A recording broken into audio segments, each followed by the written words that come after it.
दोस्तों नमस्कार। आज आपको दिखाएंगे कि ऐतिहासिक इमारत है जिसको पूरी दुनिया विदेशों से देखने तक आती है। ये आज आपको देंगे। वैसे तो आपने सबने देखी होगी, लेकिन हम अभी रवाना हुए हैं सिद्धि कैंप से और ये पुलिस लाइन है। चांदपोल का गेट आ चुका है और इस गेट में घुसने के बाद एक हनुमान जी का मंदिर है लेफ्ट हैंड साइड पे। उसके दर्शन के बाद अब आगे बढ़ते हैं जयपुर के रास्ते होकर के। ये बगरवालों का रास्ता, ऐसे करके कई रास्ते। ये है छोटी चौपड़ और ये मेट्रो स्टेशन का गेट है। यहाँ पे मेट्रो अंडरग्राउंड है और ये है ईसरलाट जो सामने दिखाई दे रहा है। कमेंट में बताओ दोस्तों, ईसरलाट किसने और कब बनवाया था। ये छोटी चौपड़ से जस्ट आगे निकलते हैं अपन त्रिपोलिया की तरफ, तो जस्ट कॉर्नर पे ये इमारत खड़ी है और ये सामने चलते ही त्रिपोलिया गेट है। यहाँ से अपना डिप्टी सीएम दिया कुमारी का घर जो सिटी पैलेस आप सब जानते हो, वो इसी से एंटर होती है यहाँ पे। और ये गेट पर्सनल उनके ही लिए बनाया गया है, उनके राज परिवार के सदस्य ही से जाते हैं। सामने है चौड़ा रास्ता और ये सिटी पैलेस का नज़ारा अंदर की तरफ दिखाई दे रहा है, जैसे मैं जूम करके दिखा रहा हूँ। अब अपन आगे चलते हैं बड़ी चौपड़ की तरफ। तो जैसे ही चलते हैं तो बड़ी चौपड़ से जस्ट पहले लगभग 20 मीटर की दूरी पे जो है हवा महल, एक बढ़िया खूबसूरत इमारत है जयपुर की। इस इमारत को देखने के लिए जयपुर के ही नहीं, पूरे राजस्थान से, बाहर से, पूरे इंडिया से और अदर कंट्रीज से इतने सारे पर्यटक आते हैं कि इस इमारत को देखने के लिए वीकेंड टाइम पे, जैसे कि संडे सैटरडे होता है, तो भीड़ इतनी रहती है कि आप सोचोगे भी नहीं कि इस भीड़ में जाऊं। लेकिन फिर भी ये इसकी खूबसूरती और इसकी जो पॉपुलैरिटी है वो इतनी है कि इसको देखने के लिए लोग बहुत दूर दूर से आते हैं। अब हम पहुँचे हैं बड़ी चौपड़। ये बड़ी चौपड़ का नज़ारा है और चौपड़ के जस्ट कॉर्नर पे ही हवा महल की ये बिल्डिंग बनी हुई है।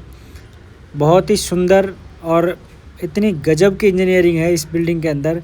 जब मैं सोचता हूँ यहाँ पे बैठ के कई बार, तो सोचता हूँ कि जब उस ज़माने में ये जब बिल्डिंग बनाई गई थी तो उस टाइम पे कितनी इंजीनियरिंग लगाई होगी उन लोगों ने।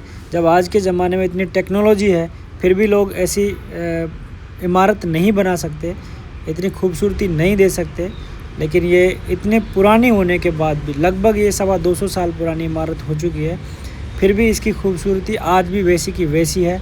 और इसकी एक कहीं खरोच भी नहीं है कि जैसे गिर गई हो कहीं से या टूट गई हो, क्योंकि मेंटेनेंस भी पूरा उसी तरह से रहता है। और बढ़िया शानदार जयपुर के बीच में खड़ी हुई है इमारत पूरे लोगों का मन मोह लेती है।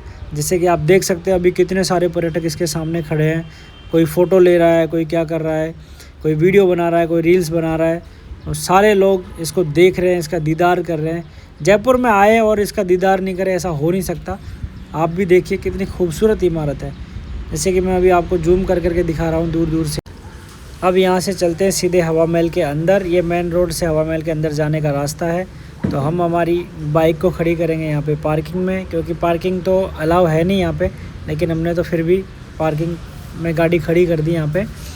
और यहाँ से देखेंगे हवा महल के अंदर की तरफ का नज़ारा। देखिए कितनी बड़ी इसकी ये दीवार है और कितनी बढ़िया इसमें खूबसूरती से कई चीज़ें बनाई हुई है। जैसे कि गेट बनाया हुआ है, ये कई गुंबद बनाए हुए हैं। कितना वक्त लगा होगा इसको बनाने में, मैं खुद कई बार सोचता हूँ। ये सामने जो दिखाई दे रहा है ये गेट, इसी गेट से हवा महल के अंदर जाने का रास्ता है। और यहाँ पे ये है टिकट घर, यहाँ से लोग टिकट लेते हैं। जो बाहर के विदेशी पर्यटक है सबके लिए अलग अलग टिकट प्राइस है, जैसे कि मैं यहाँ पे दिखाई दे रहा है। और ये कुछ शॉप है जहाँ पे खाने पीने का आइटम और कुछ जो राजस्थानी कल्चर की जो चीज़ें हैं पहनने करने की, जो विदेशी लोग आते हैं या बाहर के लोग आते हैं उनके लिए। और ये है हवा महल के अंदर जाने का रास्ता। सामने से जंतर मंतर और सिटी पैलेस जाने का रास्ता है ये। यहाँ पे ही नगर निगम हेरिटेज का ऑफिस है। हो गया हवा महल के बिल्कुल अंदर एंटर।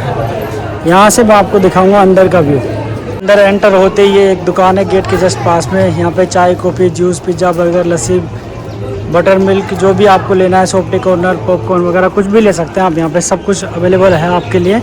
आप आइएगा तो ज़रूर देखिएगा और ज़रूर इसका फ़ायदा उठाइएगा। दोस्तों अब वो वक्त आ गया है जब मैं आपको हवा महल की हिस्ट्री के बारे में बताऊंगा कि हवा महल की क्या हिस्ट्री है, किसने बनवाया, कैसे बनवाया, कब बनवाया, क्यों बनवाया, किसके लिए बनवाया। सारी चीज़ें, सारे क्वेश्चन, इसके आंसर मैं आपको दूंगा। और इसमें क्या क्या है वो एक एक चीज़ डिटेल वाइज मैं आपको बताऊंगा। आप ध्यान से देखिएगा और गौर से इस चीज़ को समझिएगा। मेरा ये वीडियो बनाने का उद्देश्य यही है कि एक एक चीज़ को बारीकी से समझा जाए, इसमें क्या क्या है, कहाँ कहाँ कौन सी चीज़ स्थित है, वो समझने के लिए ही मैंने ये वीडियो बनाया और आपको वही दिखाने के लिए वीडियो बनाया है। दोस्तों सबसे पहले हम ये जो गेट है, इस गेट का नाम आनंद पोली है और ये पहला गेट है। इससे एंटर होंगे हम अंदर की तरफ, जो आएगी पहली मंजिल, क्योंकि हवा महल में 5 मंजिल है, 5 मंजिल की इमारत है और ये बनवाई थी सवाई प्रताप सिंह ने 1799 ईस्वी में। मेन गेट के बाद ये दूसरा गेट है जो चंद्रपोली के नाम से जाना जाता है। अब अपन चलते हैं अंदर की तरफ और ये है पहली मंजिल, इसको बोलते हैं शरद मंदिर। शरद मंदिर पे राइट हैंड साइड एक मंदिर बनाया हुआ है जो जिसको बोलते हैं प्रताप मंदिर, और प्रताप मंदिर में सवाई प्रताप सिंह की प्रतिमा लगाई हुई है और इसके जस्ट सामने की तरफ पूरे हवा महल का एक डेमो टाइप का बना के रखा हुआ है। उसको आप देख के समझ सकते हैं कि हवा महल की बनावट कैसे कैसे है। यहाँ से मैं दिखाऊंगा आपको ये शरद मंदिर जो पहली मंजिल है और इसके बीच में एक फव्वारा लगाया हुआ है। ये फव्वारा भी बहुत गजब का व्यू देता है, क्योंकि पूरे जो बाहर से लोग आते हैं उनको बहुत आकर्षित करता है। प्रताप मंदिर के सामने की तरफ यानी कि लेफ्ट हैंड साइड पे भोजनशाला है, जहाँ पे महिलाएं भोजन करती थी, भोजन बनाती थी, वो सब यहाँ पे अवेलेबल है। आज भी वैसे के वैसे रखे हुए हैं वो सामान।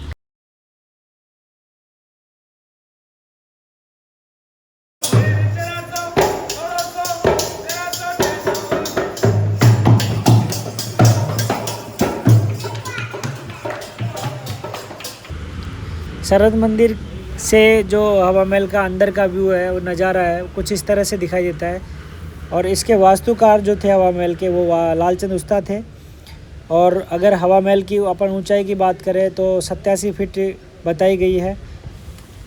हवा महल की वास्तुकला में राजस्थानी और मुग़ल शैली का मिश्रण ज़्यादा दिखाई देता है और हिस्ट्री के अकॉर्डिंग भी यही है कि राजस्थानी और वो मुग़ल शैली है, उसका सबसे ज़्यादा मिश्रण है इसमें वास्तुकला में।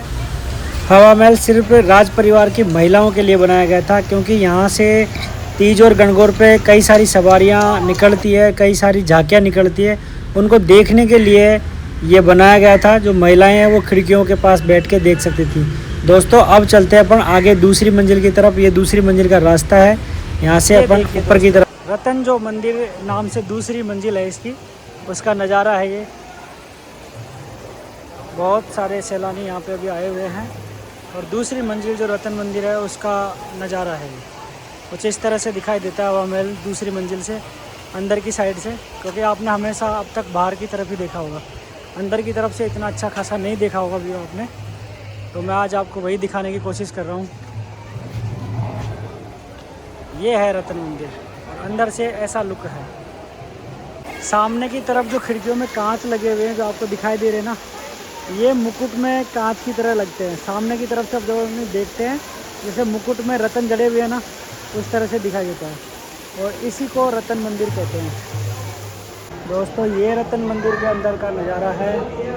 यहाँ पे कठपुतली नचाने वाले रहते हैं और जो मैं जिसकी बात कर रहा था कि मुकुट के समान दिखाई देता है और उसमें जो रतन जड़े हुए हैं उसके हिसाब से खिड़कियाँ दिखाई देती है। ये जो अलग अलग कलर के कांच लगे हुए हैं ना, यही रतन की तरह दिखाई देता है। और जो बाहर से जो दिखाई देती खिड़कियाँ, वो खिड़कियाँ ये है दोस्तों। ये खिड़कियाँ 953 बताई जाती है और यहाँ से महिलाएं देखती थी। अभी तो क्या कर रखा है, इनको लॉक कर रखा है पेच लगा के, ताकि कोई खोल नहीं सके, लेकिन इन खिड़कियों के ज़रिए महिलाएं देखती थी बाहर का दृश्य। हवा महल की जो आकृति है, शेप है, वो श्री कृष्ण भगवान के मुकुट के समान है और इसीलिए उसमें जो कांच लगाए हुए हैं अलग अलग कलर के, वो रतन के समान दिखाई देते हैं। क्योंकि प्रताप सिंह जो है श्री कृष्ण भगवान को अपना आराध्य देव मानते थे। मैं जूम करके दिखा रहा हूँ आपको। ये दोस्तों नाहरगढ़ है, किसी दिन इसका भी आपको विजिट कराएंगे और दिखाएंगे। रतन मंदिर के बाद दूसरी जो मंजिल है उसके बाद आती है विचित्र मंदिर। उसका ये रास्ता है, इससे हम आगे की तरफ बढ़ते हैं विचित्र मंदिर की तरफ। ये है दोस्तों तीसरी मंजिल जिसकी मैं बात कर रहा था, विचित्र मंदिर। यहाँ से ये खिड़कियाँ थी पहले, ये खिड़की अब टूट चुकी है। तो यहाँ से भी अगर आप देखोगे तो कितना अच्छा व्यू दिखाई दे रहा है। यहाँ से महिलाएं देखती थी बाहर का दृश्य। ये सब जगह खिड़कियाँ हैं और खिड़कियाँ यहाँ पे खुली हुई भी है। तो यहाँ से बाहर का व्यू देखते हैं अपन। देखिए यहाँ से बाहर का व्यू दिखाई दे रहा है, इसलिए यहाँ पे खिड़कियाँ बनाई गई है और यहाँ पे महिलाएं बैठ कर के बाहर का नज़ारा जैसे मैं आपको दिखा रहा हूँ वैसे देख पाती थी। ये है दोस्तों गैलरी है, इसमें इस गैलरी के अंदर महिलाएं बैठ के प्रत्येक खिड़की से देख सकती थी। ये विचित्र मंदिर का नज़ारा है।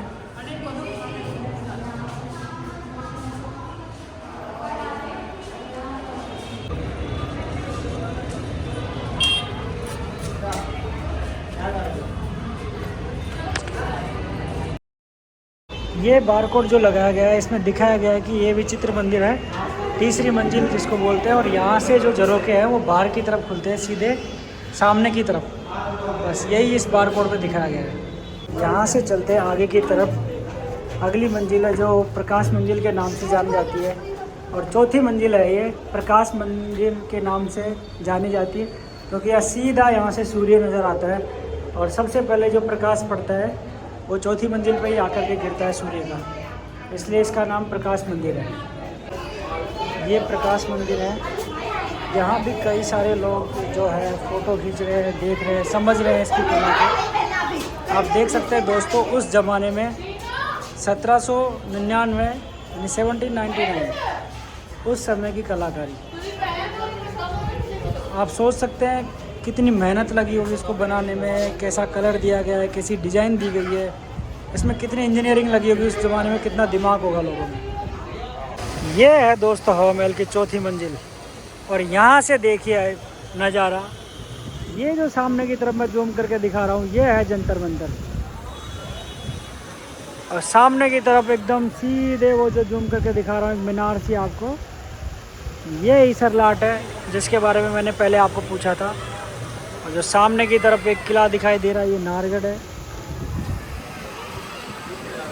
यहाँ से कितना सुंदर नज़ारा है हवा महल का।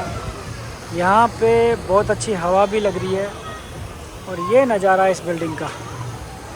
यहाँ से इसकी खूबसूरती नज़र आती है। यहाँ चढ़ने के बाद पता लगता है कि हवा महल क्या चीज़ है। देखिए यहाँ से पूरा खुला बाज़ार चौपड़ की तरफ जो है वो दिखाई देता है। ये आखिरी मंजिल है, और यहाँ भी चढ़ के मैं आपको दिखाऊंगा। ये थी चौथी मंजिल। बारकोड में चौथी मंजिल जो प्रकाश मंदिर है उसके बारे में थोड़ी सी जानकारी दी गई है, जो मैंने आपको पहले बता चुका हूँ। बहुत ज़्यादा भीड़ है।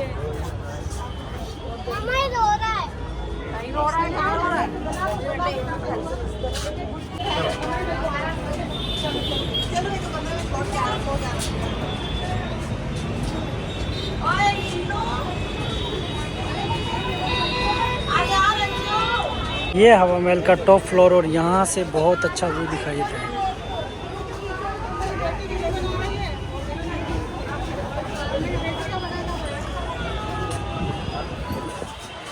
सामने की तरफ है बड़ी चौपड़, और बड़ी चौपड़ के जस्ट पास में ये झोरी बाज़ार।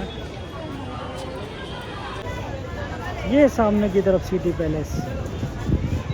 सिटी पैलेस का नज़ारा काफ़ी खूबसूरत दिखाई दे रहा है। यहाँ से किसी दिन फिर सिटी पैलेस आपको दिखाएंगे।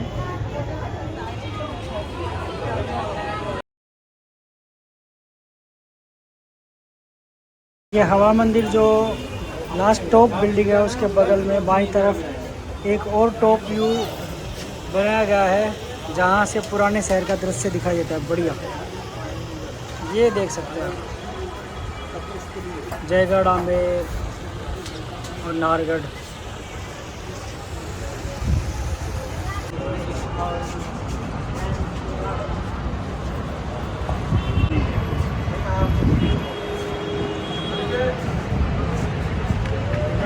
ये सामने की तरफ घाट की गोड़ी दिखाई दे रही है। ये जगह जो है वहाँ से घाट की गोड़ी आगरा रोड का रास्ता है।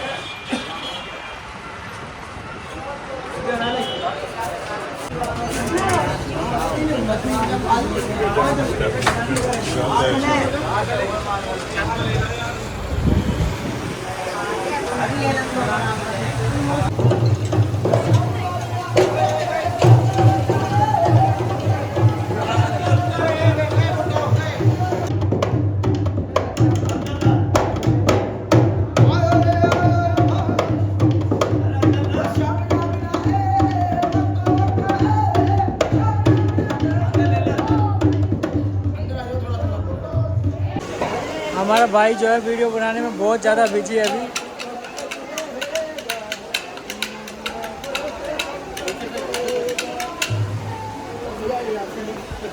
इसकी मैं बात कर रहा था कि प्रथम मंजिल पे जो बना हुआ प्रताप मंदिर, वो भी मैं आपको दिखाता हूँ। प्रताप मंदिर कहाँ पे है? ये प्रताप मंदिर है जो पहली मंजिल पे बनाया गया है। हवा महल दर्शन आज पूरे हो चुके हैं कम्प्लीटली। जयपुर में 7 साल बाद आज दर्शन किए हैं। और यहाँ से अब ये जो लग रहा है बहुत बाहर जाने का रास्ता, यहाँ से ये रास्ता है बाहर जाने का। तो अब चलते हैं बाहर की तरफ। ये है मूर्ति कला दीर्घा। यहाँ पे कुछ मूर्तियाँ रखी हुई है, ये मैं आपको दिखा देता हूँ। ये कुछ तरह की मूर्तियाँ हैं जो संपाद मुद्रा में नारी आकृति मजीरा बजाते हुए, या फिर ये सारंगी बजाते हुए, सितार वादक है, ढोलक वादक है, इस तरह की कई सारी मूर्तियाँ जो लगा रखी है वो है। और ये बिहार मंदिर भी इसी के अंदर है। ये कई बार प्रतियोगी परीक्षाओं में पूछे जाने वाले प्रश्न भी हैं, तो उस दृष्टि से भी इम्पोर्टेंट है। फाइनली ये बाहर जाने का रास्ता है और ये बाहर की तरफ।